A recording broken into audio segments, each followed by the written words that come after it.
This camera setup is impossible to mistake for anything else. You're not picking this up and thinking, it's an iPhone. You're not confusing it with a Samsung. And honestly, you're not even confusing it with something like the Oppo Find X9 Ultra, because that phone looks like it wants to be a Hasselblad compact camera, and I love it. This is different. The second you see this huge, bold, almost jewelry looking camera island on the back, you immediately know one thing. This is a Huawei. And that matters because Huawei does not seem to build camera phones like the same way everyone else does. Oppo is chasing that proper camera style experience with crazy long zoom. Samsung is still doing, well, it's Samsung thing. And Apple wants everything to look safe, clean, and consistent. But Huawei is doing something slightly weirder. It's trying to make the zoom camera feel like a main camera, not just a little backup lens you use when the lighting is perfect. Not just a, look, I can zoom into a building trick. A proper, serious camera module with a massive sensor behind it, a ridiculous 200 megapixels to work with, and the Huawei's whole XMage. Is it called XMage? Anyway, XMAGE, however you pronounce that, processing system trying to squeeze every bit of detail out of the scene. That is what makes the Pura 90 Pro Max interesting. Not that it zooms far, because loads of phones zoom far now, right? The question is whether Huawei has finally made a zoom feel reliable enough that you actually want to use it every single day. This is the Huawei Pura 90 Pro Max, and it is beautiful. That orange finish, or sunset orange, or whatever poetic name Huawei wants to give it, is absolutely stunning. I look at it every day. It reminds me of that sunset you see on the beach when you're on that tropical holiday, or even that magical sunset that you capture, you know, in South London. Either way, it's absolutely stunning. It catches the light in that proper Huawei way. Well, imagine saying that 10 times. Where it almost feels like a fashion accessory than a normal phone. Like their free clips too. But there is a problem, because this is not just another Pura phone. There is no Ultra this year. Last year, Huawei had the Pura 80 Pro and the Pura 80 Ultra. This year, the Pura 90 Pro Max is basically stepping into the Ultra role. So naturally, you'd expect Ultra level everything. Ultra camera, Ultra battery, Ultra display, Ultra chip. But that last one is where things get a bit awkward, because instead of getting the full fat Kirin 9030 Pro, this phone gets the Kirin 9030S. Is the Huawei Pura 90 Pro Max a proper camera king? Or is Huawei asking us to forgive too much because the cameras are supposed to be so good? Let's get into it. By the end of this video, you will know exactly what the Pura 90 Pro Max is like in the real world. Not just the megapixels, not just the sensor size, and not just the variable aperture, because yes, it has one of those. I want to show you what this camera actually feels like to use, why the zoom is such a big deal, and what has improved from the Pura 80 Ultra, and why the chipset conversation matters more than usual this year. I'll also touch quickly on the software issues that I spoke about in my Pura X Max video, because yes, some of those problems are still here. But I'm not going to make this whole video about that again, because I've already covered those issues in detail and some of the workarounds. And I'll link that video in one of the corners right now for you to have a look at. This video is about the phone itself, the camera, the amazing design, the chip, and whether this thing actually deserves to be called Pro Max. Let's start with the camera, because that is clearly the main reason the phone exists. The Pura 90 Pro Max has a 200 megapixel periscope telephoto camera. And normally when I hear 200 megapixels on the phone, I immediately become suspicious. Because phone companies love throwing around giant numbers at us, right? 200 megapixels, 6,000 nits, 120 times zoom, a big battery so big it sounds like it belongs in a lawnmower. But with cameras, the number by itself does not tell the full story. A 200 megapixel camera can still look terrible if the sensor is tiny, the lens is weak, the stabilization is poor, or the image processing turns every photo into an oil painting. This is why I'll always say this stuff is never about just one single spec. It's a combination. Sensor size, megapixels, aperture, lens quality, stabilization, processing, and most importantly, what the picture actually looks like when you take it. That is what people care about, I think anyway. Nobody looks at a photo of their kid, their food, or their holiday and says, "Oh yes, the full well capacity of this sensor is really doing the heavy lifting here." I'm not sure why I went all posh there. They just look at it and say, "That looks good," or "Why does my face look like melted plastic?" That is the real test. The reason this 200 megapixel telephoto camera is exciting is not just because of the megapixel count, it's because Huawei paired it with a massive sensor for a zoom camera. That is the part that matters. Most phones have decent main cameras now. Even mid-range phones can take a nice 1x photo in daylight. But zoom is where phones normally still fall apart. You zoom in at 5x or 10x and suddenly the photo starts looking soft. You lose detail, text becomes messy, faces turn weird. At night, it gets even worse. That is because telephoto cameras are usually working with much smaller sensors, and the smaller sensors struggle for light. So what Huawei has done here is basically say, fine, let's stop treating the zoom camera like a side character. You know, like Robin. This is not one of those little tiny backup zoom lenses that only works when the sun is out and everyone stands perfectly still. This is a serious piece of camera hardware, and in real life, that changes how you shoot. You start taking photos you normally never bother taking. A building across the road, a sign in the distance, a bird on the rooftop, someone on stage, a car further down the street, a random cat looks like it owes you money. Those are cheeky little things, right? And because the zoom camera has so much more resolution, the phone has more information to work with when you start cropping in. That means the image does not fall apart as quickly. It gives you more confidence, right? And that is the part spec sheets never explain properly. The best camera upgrade is not always the one that gives you the biggest number. It's the one that changes your behavior. With this phone, you actually want to use the zoom. Now, I did not personally have the Pura 80 Ultra, although I should have just bought it when it came out. So I'm not going to sit here pretending I have months of side-by-side experience with both phones. That's not being authentic. And you know, I don't like doing that. But we can still talk about that direction Huawei is moving in. The Pura 80 Ultra already has a very clever telephoto setup. It uses a 50 megapixel telephoto camera, also had the longer 9.4x telephoto option. The big story there was not just the megapixel count, it was the way Huawei used a large sensor and clever optics to make a long range zoom actually usable. With the Pura 90 Pro Max, Huawei has gone in a different direction. Now we're looking at a 200 megapixel telephoto camera with a huge sensor behind it. And that is important because it shows Huawei is not just recycling the same camera idea every year. They're still experimenting. They're still pushing. They're still doing the slightly mad camera engineering that makes you stop and go, wait, they actually put that in a phone? And that is why I enjoy Huawei camera phones so much. Even when the rest of the phone has issues for us here in the West, the camera team still feels like they're trying to build something special. The zoom camera gets all the attention, but the main camera is also doing a lot. You have a 50 megapixel main camera with a variable aperture. That means the lens can physically adjust how much light it lets in.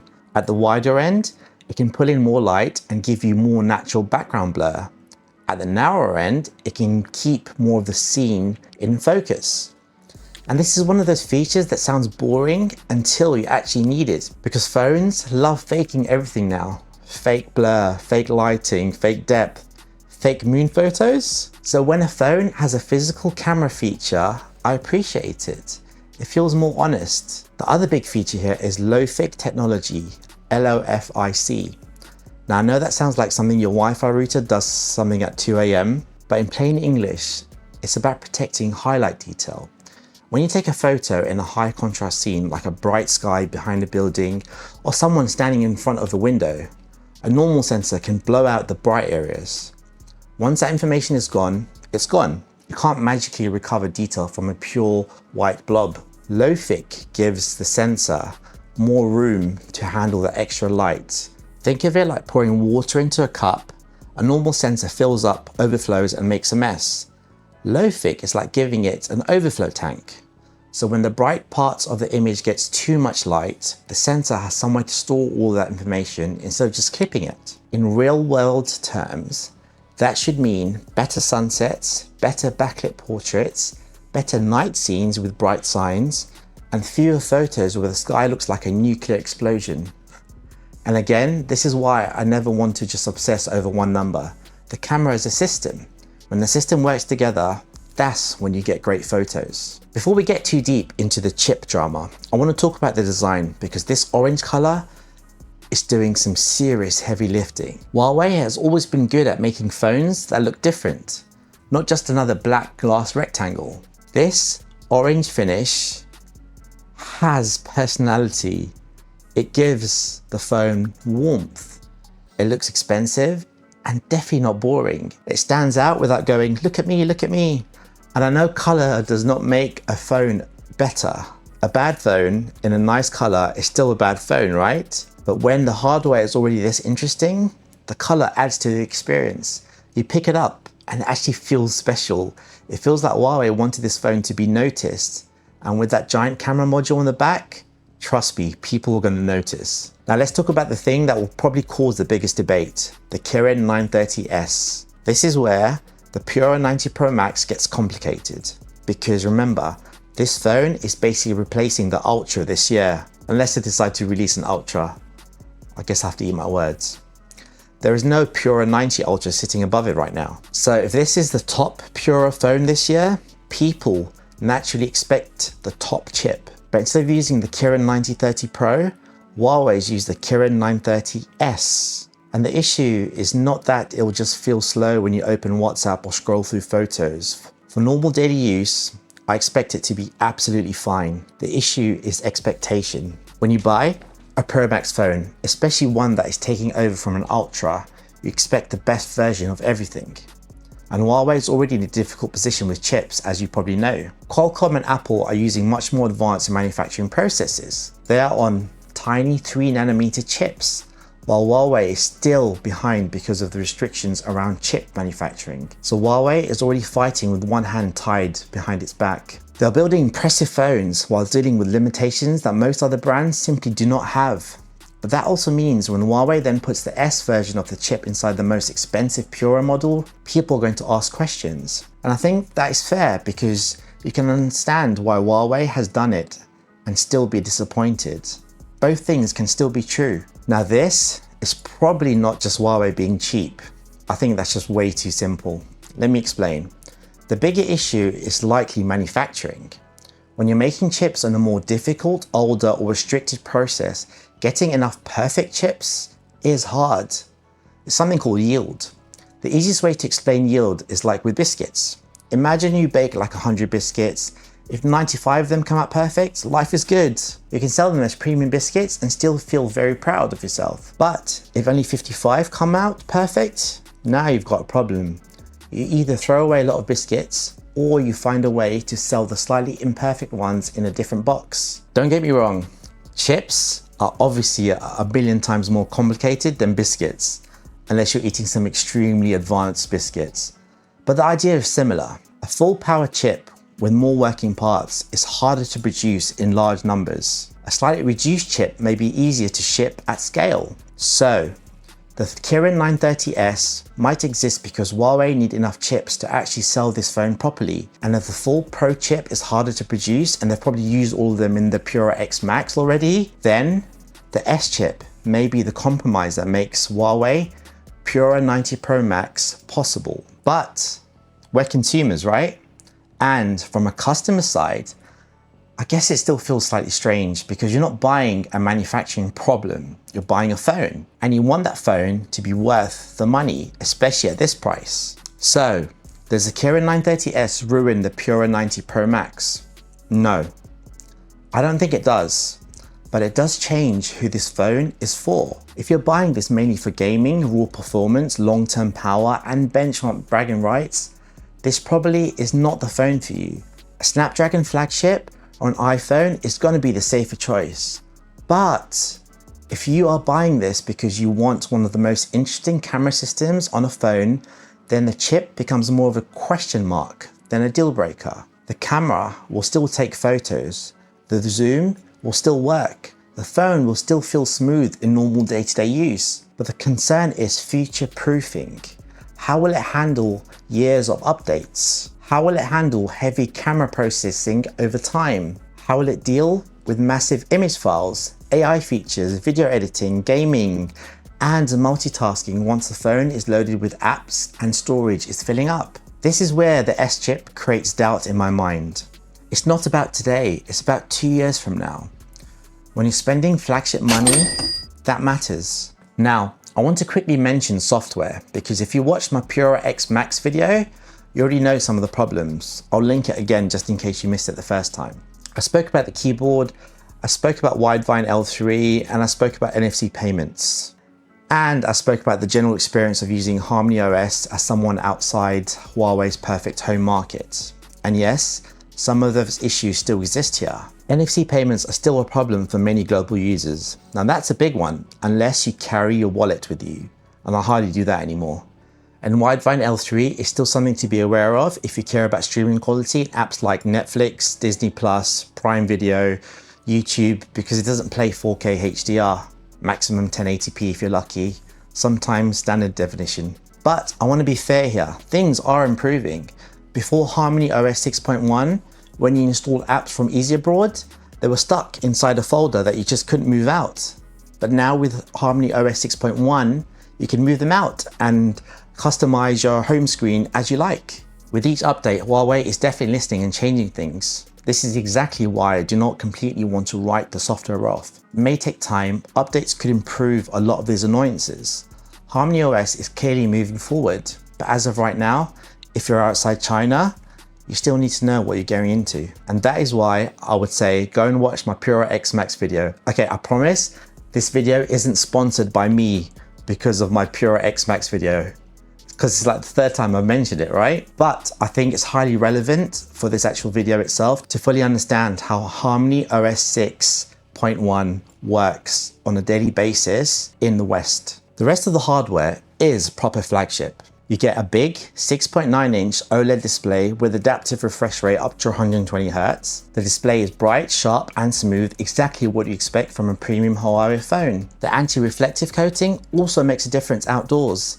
This is one of those underrated upgrades that does not sound exciting, but you appreciate it every single day, especially now that the sun has decided to come out in the UK. Thank you so much. Battery life is also a major strength. You get 6,000 mAh, which is exactly what I want to see in a big flagship phone. Charging is also excellent. 100 watts wire charging, 80 watts wireless. Reverse charging as well. This is the kind of charging setup that makes other flagship brands look a bit outdated, especially those ones you get more readily in the West. Because once you get used to proper fast charging, going back to slower charging is so painful. So here is where I land with the Huawei Pura 90 Pro Max. This is not the cleanest flagship phone.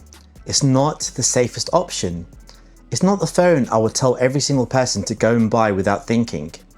But it's one of the most interesting phones of the year so far. And I'd rather have interesting than boring. The camera hardware is genuinely exciting. The zoom camera feels like the main event, not just an afterthought. The main camera has proper clever technology behind it. The color is beautiful. I just can't stop looking at it sometimes.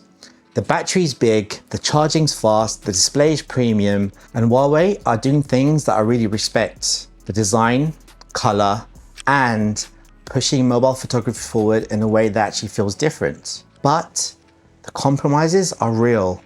The Kirin 930S is going to bother people, especially because it's effectively replacing the Ultra.